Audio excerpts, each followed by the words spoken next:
The significance of the name. Why Leo XIV?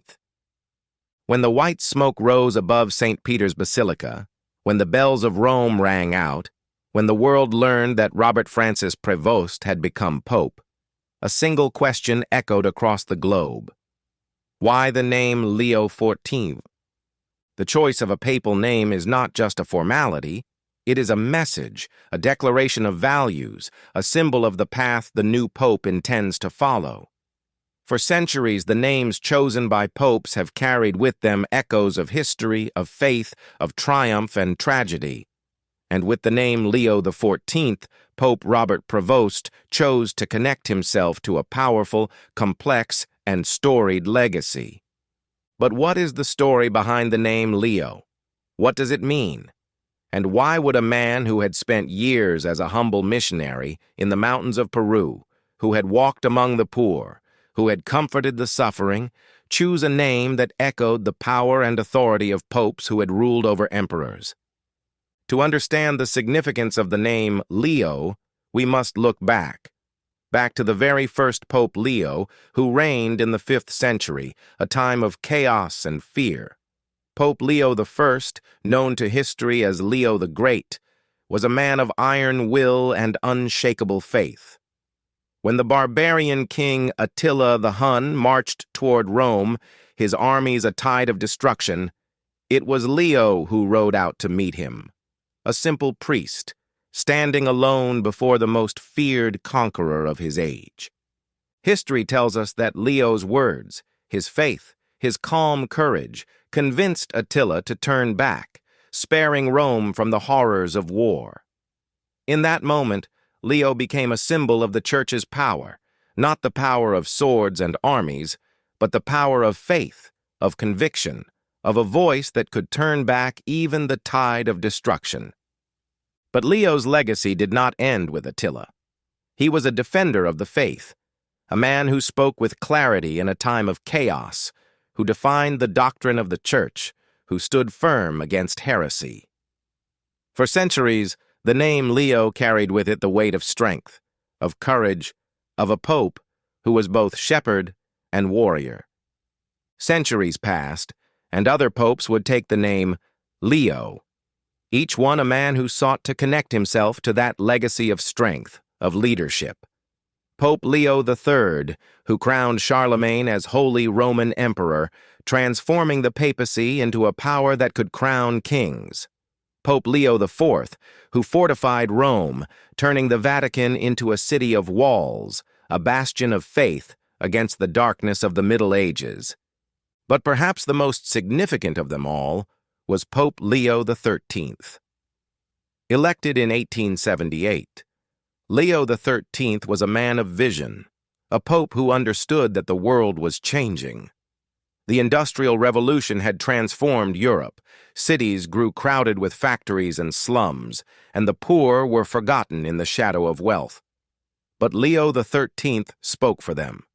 His encyclical Rerum Novarum was a call for justice, a declaration that the Church must stand with the poor, that faith must not be silent in the face of suffering. Under Leo XIII, the Church became a voice of conscience in a world consumed by greed. He spoke of the rights of workers, of the dignity of the human person, of the duty of those in power to protect the weak. He was a pope who used the power of faith not to command armies, but to speak for the voiceless. So when Robert Francis Prevost chose the name Leo XIV, he was not just choosing a name, he was choosing a legacy of courage, of strength, of a voice that could speak against the darkness, a legacy of a pope who stood before the armies of Attila, of a pope who crowned emperors, of a pope who spoke for the poor. But there was something more, something personal. For Robert Prevost was not just a man of Rome. He was a man of Chicago, a man who had walked among the poor of Peru, who had comforted the suffering, who had whispered prayers beside the dying. He was a man who had lived the message of Leo XIII, a message of faith that does not fear the darkness, of a church that stands with the poor. And yet, the choice of the name Leo also carried a warning. For the name Leo is not just a symbol of strength, it is a symbol of power. And power is a double-edged sword. Popes who bore the name Leo had been heroes, but they had also been men who ruled with iron fists, who wielded the Church's authority like a weapon. Pope Leo X, for example, was a Medici, a man who presided over the Church at the height of its worldly power, a man who sold indulgences to fund the grand beauty of St. Peter's Basilica. Peter's Basilica, a man whose greed helped spark the Reformation. By choosing the name Leo XIV, Pope Robert Prevost was not just embracing a legacy of strength and justice, he was walking a dangerous path. A path where the power of the papacy could become a light for the world, but also a weapon that could destroy it. But perhaps that was the message. By choosing the name Leo, Robert Prevost was declaring that he would be a pope who spoke with strength, who defended the faith, who stood with the poor, but who also understood the dangers of power. A pope who would use his voice to speak for the voiceless, but who would not forget the shadow that always follows power. As he stood before the world, his voice calm, his gaze steady, Pope Leo XIV spoke of peace, of unity, of faith. But the name he chose carried with it the weight of history, the shadow of a lion. And in that name, the world saw not just a man, but a message. The name Leo echoes through the halls of history, a name that carries with it the weight of power, of faith, of a church that has stood for nearly 2,000 years. But not all who bore the name Leo were saints. Some were warriors, some were reformers, and some were men who left the church scarred. One of the most dramatic stories of a pope named Leo is that of Pope Leo XIII.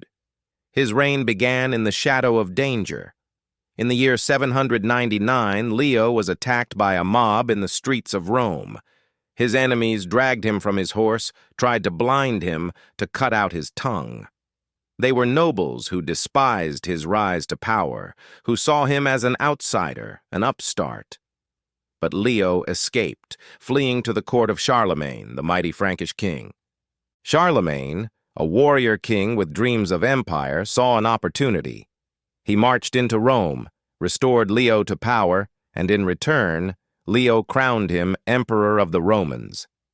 It was a moment that transformed history, a moment when the Pope became the kingmaker, when the Church became a power that could crown emperors. But it was also a moment of shadow, for Leo's crown was bought with blood, his papacy secured not by faith, but by force. The alliance between the Church and the sword, between popes and kings, had begun. And that alliance would shape the Church for centuries, transforming it from a spiritual refuge into a fortress of power. Centuries later, another Leo would rise, Pope Leo IV, a man who found himself defending Rome against a different kind of enemy. In the 9th century, Rome was a city under siege. The Mediterranean was a hunting ground for Saracen pirates who raided the coast, who plundered villages, who even threatened the holy city itself. But Leo IV was not a man to surrender. He ordered the construction of massive walls around the Vatican, the Leonine Wall, a fortress that would turn the Vatican into a city of stone and iron. He raised a fleet to defend the coast, led a coalition of Christian forces, and won a great victory at the Battle of Ostia, where the Saracen ships were burned, their warriors scattered. Under Leo IV, the Pope was not just a shepherd, he was a warrior, a commander who defended his flock with steel and fire. But his legacy was one of fear, a church that saw enemies everywhere, a church that built walls not just of stone but of doctrine, walls that shut out those who questioned, those who doubted. But the name Leo is not just a story of warriors. It is also a story of reformers. Pope Leo IX, who reigned in the 11th century, is remembered as a man who tried to save the Church from its own corruption. At a time when the papacy was a prize for the powerful, a place where bishops bought their positions with gold, Leo IX traveled across Europe, holding councils, deposing corrupt priests, speaking of faith, of holiness. Yet even his reign ended in tragedy. In 1054, Leo IX's dream of a united church shattered. A conflict with the Patriarch of Constantinople erupted, leading to the Great Schism, the division of Christianity into the Roman Catholic and Eastern Orthodox churches, a wound that still bleeds today. For every Leo who brought strength, there was a Leo who brought sorrow, and few brought more sorrow than Pope Leo X, a Medici prince who saw the papacy not as a sacred duty, but as a prize. Leo X ruled at the height of the Renaissance, a time of beauty, of grandeur, but also a time of greed, of corruption. He sold indulgences, promises of forgiveness in exchange for gold, to fund the splendor of St. Peter's Basilica. But those indulgences became a spark that lit a fire. In Germany, a monk named Martin Luther cried out against the corruption of the church, nailed his 95 Theses to the door of Wittenberg's church, and the Reformation began. A storm that tore the church apart, that led to centuries of bloodshed, of bitter hatred between Catholics and Protestants. Leo X's legacy was one of beauty stained with greed, of faith twisted by power. His name became a symbol of all that was wrong with the church, a reminder that even a pope could become a tyrant. But the story of Leo does not end in darkness. For centuries later, in the age of industry, of factories and slums, a new Leo rose, Pope Leo XIII, a man who saw the suffering of the poor, who spoke of justice, of the dignity of work, of the duty of the powerful to protect the weak. His encyclical Rerum Novarum was a call for social justice, a declaration that faith must not be silent in the face of suffering. Leo XIII's name became a beacon, a reminder that the church could be a voice for the voiceless, a light in the darkness. He spoke of peace, of faith, but also of justice. And his name became a symbol of a church that was not afraid to stand against the powerful, to speak for those who had nothing. So when Robert Francis Prevost chose the name Leo XIV, he was not just choosing a name, he was choosing a legacy of courage, of strength, of a voice that could speak for the poor, but also a legacy of power, of ambition, of a church that had not always been a light. But Leo XIV's choice was also a message. For he was not a man of palaces, of gold and marble. He was a man who had walked among the poor of Peru, who had whispered prayers beside the dying, who had knelt in the mud beside the sick. He was a man who had lived the message of Leo XIII, who had seen the suffering of the forgotten, who had spoken of faith not as a weapon, but as a light. And yet, as Pope, he stood at the head of an ancient church, a church of power, of wealth, a church that had crowned emperors and cast down kings. The name Leo was a reminder of that power, a name that had been worn by saints and sinners, by shepherds and tyrants. By choosing that name, Leo XIV was embracing that history, the light and the shadow, the courage and the pride, the faith and the ambition. It was a name that declared his intent to be a voice of strength, of justice, of faith. But it was also a name that carried with it a warning that even the greatest light can cast a shadow. As the world looked to the balcony of St. Peter's Basilica, as they saw the man who had become Pope Leo XIV, they saw more than a name. They saw a legacy of power, of faith, of a church that had been a refuge for the suffering, but also a throne for the powerful. And in that name, the world saw a question. Would Leo XIV be a light for the world, or would he become another shadow? Before the name Leo XIV echoed across St. Peter's Square, before the world saw the quiet, humble face of a new pope, there was a boy who walked the crowded streets of Chicago, who knelt in the quiet shadows of St. Agnes Church, who whispered prayers in the silence. His name was Robert Francis Prevost. Born in 1955 to a family of devout Catholic immigrants, Robert's childhood was a story of faith and struggle. His parents, Maria and Miguel, were hard-working, humble people. His father worked long hours in a steel mill, his hands scarred, his voice rough but gentle. His mother lit candles in the cool, shadowed silence of the church, whispering prayers for her family, her children. Chicago in the 1960s was a city of noise, of crowded streets, of factories that filled the sky with smoke. But for young Robert, it was also a city of light. St. Agnes Church was his refuge, a place of quiet faith, of whispered prayers. As an altar boy, he learned the sacred rituals, the quiet reverence of the Mass, the soft glow of candlelight on the ancient statues of saints. But even as a child, Robert was different. He was not just a boy who served at the altar. He was a boy who asked questions. "Why do we pray, Father?" he asked the old priest who watched over him. "What does God want from us?" Father O'Malley, his voice a gravelly whisper, would smile. "God wants us to love, my boy, to care for those who have nothing, to be a light in the darkness." Those words stayed with Robert. They became a quiet flame that burned within him, even as he grew, even as he excelled in school, even as he became a young man.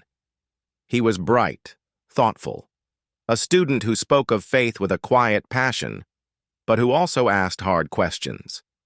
He loved philosophy, history, the stories of saints who had changed the world with nothing but their faith.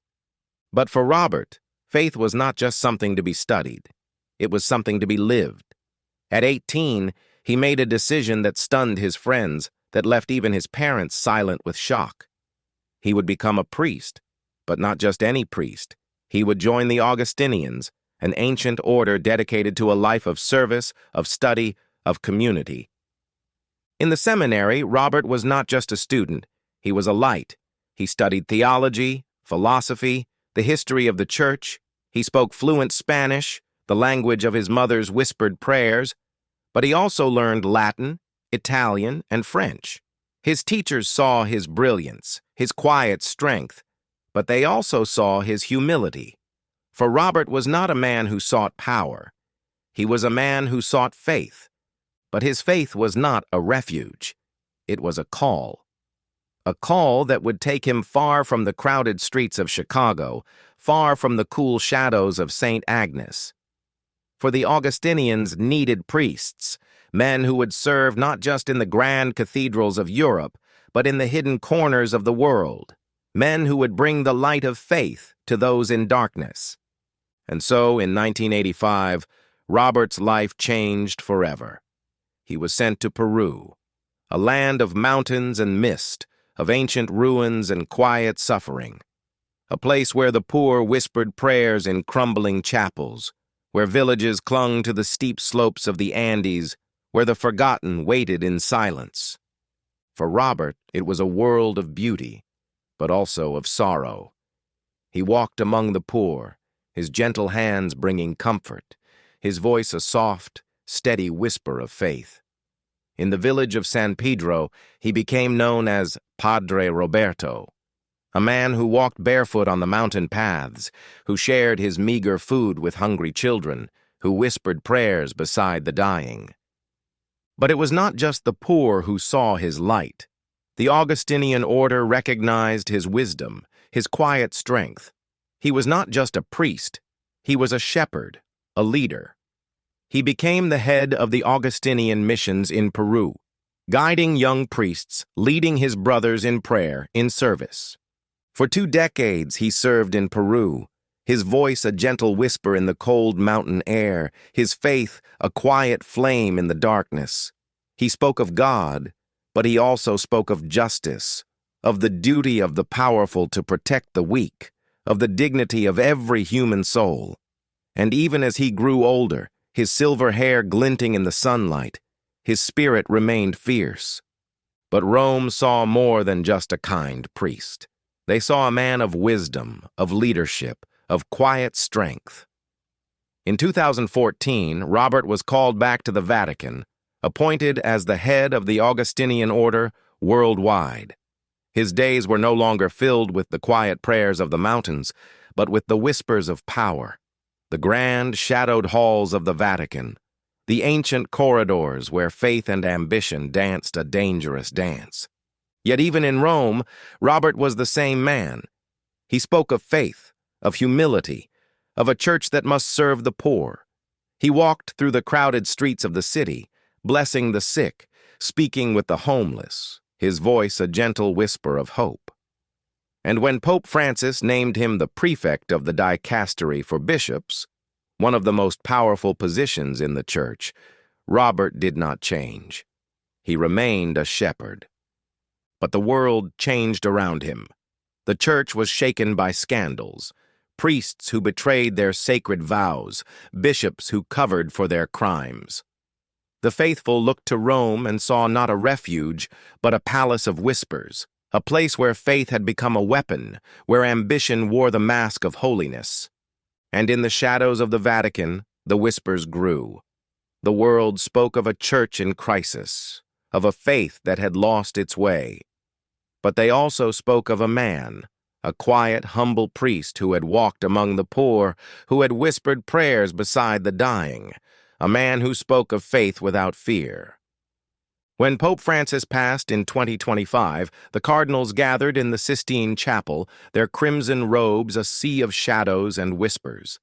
Names were whispered, alliances formed and shattered. But one name rose above the rest: Robert Francis Prevost. He did not seek the throne of St. Peter, but even those who whispered against him saw the truth. The church needed a light, and Robert was a light.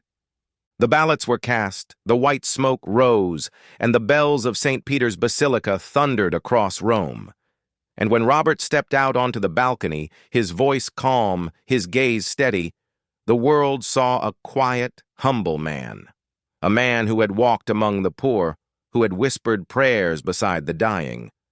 But the name he chose was a message, a name that carried the weight of power, of faith, of courage. The name Leo XIV. The bells of St. Peter's Basilica still echoed across Rome. When Pope Leo XIV stepped away from the balcony, the roar of the crowd fading into a quiet murmur. The grand halls of the Vatican stretched before him, a labyrinth of marble and shadows, of ancient frescoes and whispered secrets. But for Robert, now Leo XIV, it was not a place of power. It was a place of duty.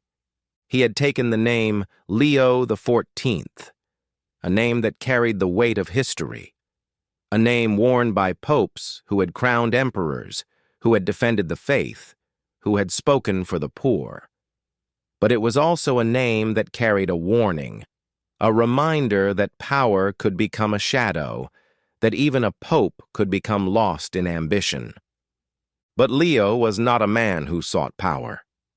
Even as the grand doors of the apostolic palace opened before him, even as the cardinals bowed, their voices whispering, "Holy Father," he remained the same man, a shepherd who had walked among the poor, who had whispered prayers beside the dying.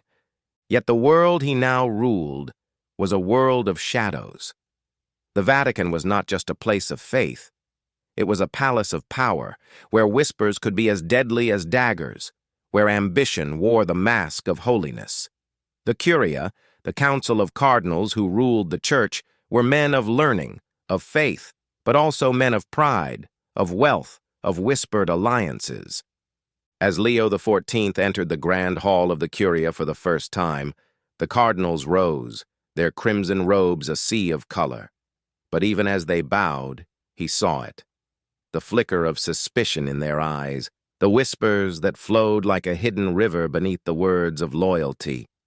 "Holy Father," Cardinal Rainier, the Secretary of State, spoke, his voice smooth and careful. "Your election is a blessing, a beacon of hope for the faithful." Leo's gaze was calm, his voice gentle. "Hope is a fragile thing, Your Eminence. It must be protected, not just with words, but with truth." "Truth?" Rainier's smile did not falter, but his eyes were sharp. The truth is that the church stands at a crossroads. The faithful are confused. Our finances are strained. The world looks to us for leadership. And they will find it, Leo replied, his voice a steady whisper. But they will also find light, for the church must not be a place of shadows. The cardinals exchanged glances, whispers flickering like candle flames. For years, the Curia had been a place of quiet power, where cardinals whispered of politics, of wealth, where bishops were chosen not for their faith, but for their alliances. But Leo had seen the darkness that could fester in such shadows. He had seen it in the slums of Lima, in the villages of Peru, where the poor whispered of faith even as they suffered. From his first day as Pope, Leo XIV made his intentions clear. He ordered an audit of the Vatican's finances, a step that sent a chill through the halls of power. Centuries of hidden wealth, of whispered deals, of funds that vanished into the shadows, all were to be laid bare. "Holy Father, this is unprecedented," Cardinal Rainier whispered, his voice thin with fear. "Our donors, our benefactors, they will not understand."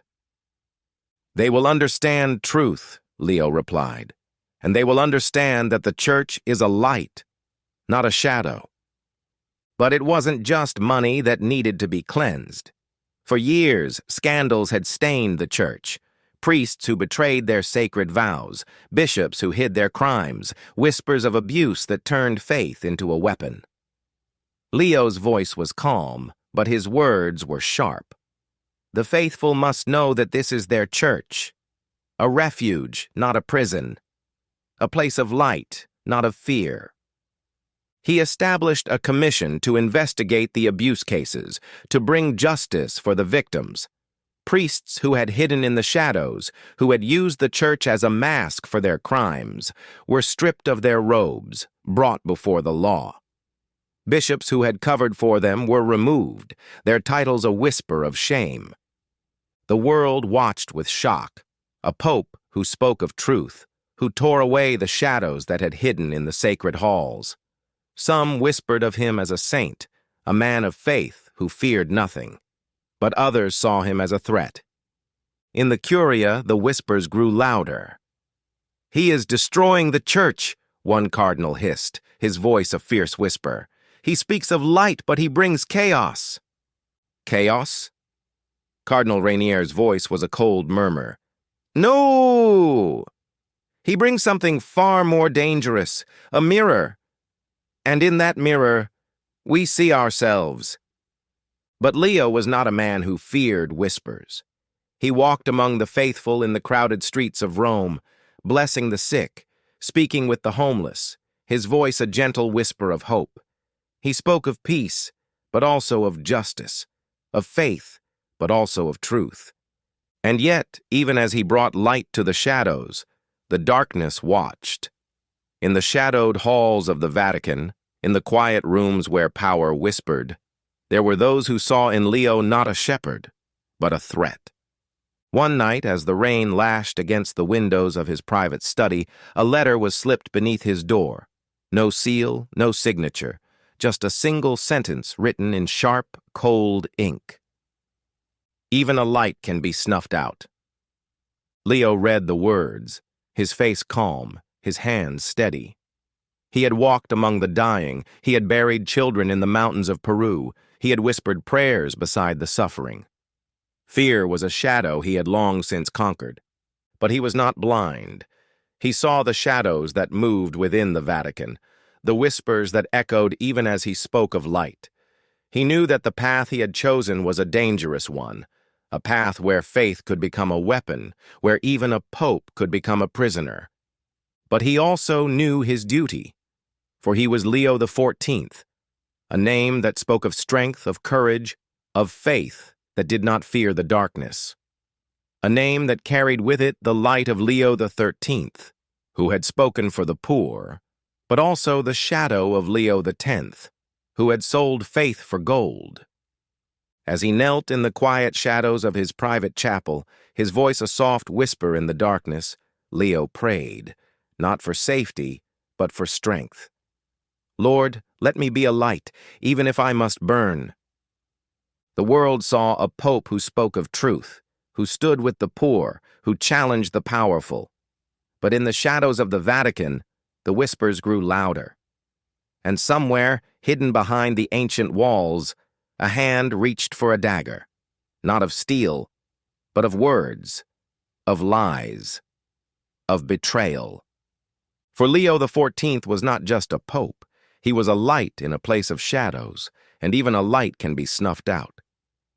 Pope Leo XIV was more than a name. It was a legacy, a light in the darkness, a call to courage. From his humble beginnings in Chicago to his quiet, faithful service in the mountains of Peru, Robert Francis Prevost had always walked among the poor, whispered prayers beside the suffering, and carried the light of faith wherever he went. But when he became pope, that light became a beacon, a light that shone even in the shadowed halls of the Vatican. The name Leo XIV was a declaration, a choice to stand with the great popes who had spoken of justice, of faith, of a church that could be a refuge for the suffering, a voice for the voiceless.